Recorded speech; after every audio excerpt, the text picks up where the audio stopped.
Good day, gentle people. This is week 2 in the cluster of In Sickness and in Health. Quote, deep in your lungs there is a battle raging. It's a warm, moist environment where the ever-opportunistic bacterium Pseudomonas aeruginosa has taken up residence. If your lungs are healthy, chances are the invader will be quickly dispatched.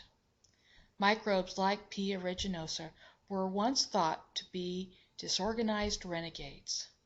Microbiologists find that our immune systems, are now up against highly organized armies, using sophisticated communication systems to coordinate its behavior, both in defense from our immune system and in counterattacks against us.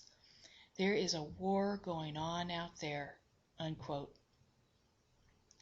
This paraphrased excerpt is from the article Bugging the Bugs in the New Scientist magazine of March 2010. I read it to you to illustrate that the ancient art of germ warfare is alive and well, and they are winning. Bacteria and viruses have been changing our world since the dawn of time. Smallpox, the flu of 1918, Typhoid Mary, and many, many more germ attacks are part of our collective memories.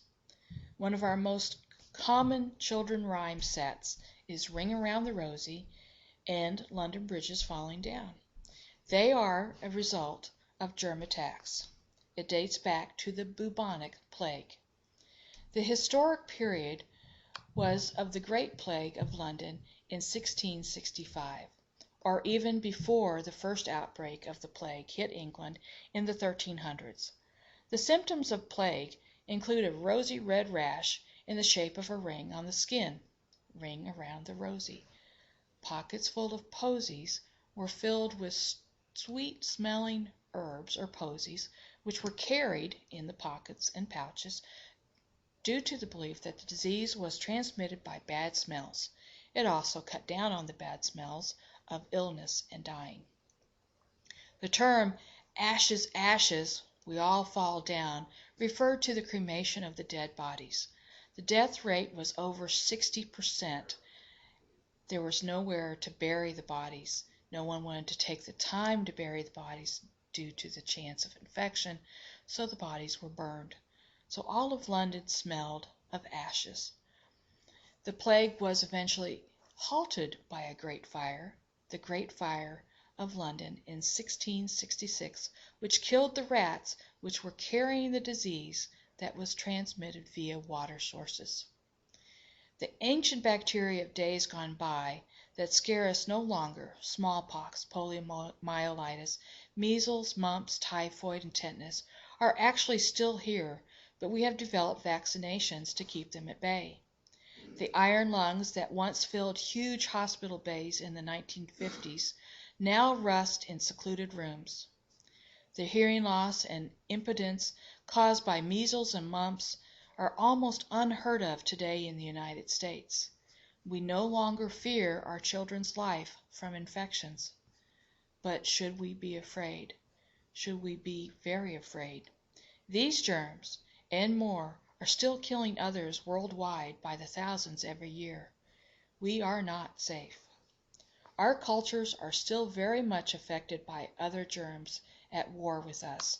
HIV, H1N1, several types of herpes, viruses, and resistant bacteria abound. Tuberculosis is on the upswing, as is several of the sexually transmitted diseases of ancient record, syphilis and gonorrhea. The methicillin-resistant Staph aureus that now populates our school locker rooms and public places are killing teenagers daily. Bacterial meningitis kills thousands of college kids worldwide every year. As we work our way through the battlegrounds of germs, it is important to remember the article in the New Scientist. This enemy has no conscious thought, and it is an enemy that has been with us since the beginning and has the ability to adapt and overcome our best efforts. The age of antibiotics and good sanitation is thought to have expanded our lifespans by about 40 years in the last century. Yet today there are whole societies riddled with HIV and other infections, and millions do die. Ponder as we learn about our body, our medicine, and our enemy, exactly how we are going to overcome such a tiny and powerful foe. Go forth and study well.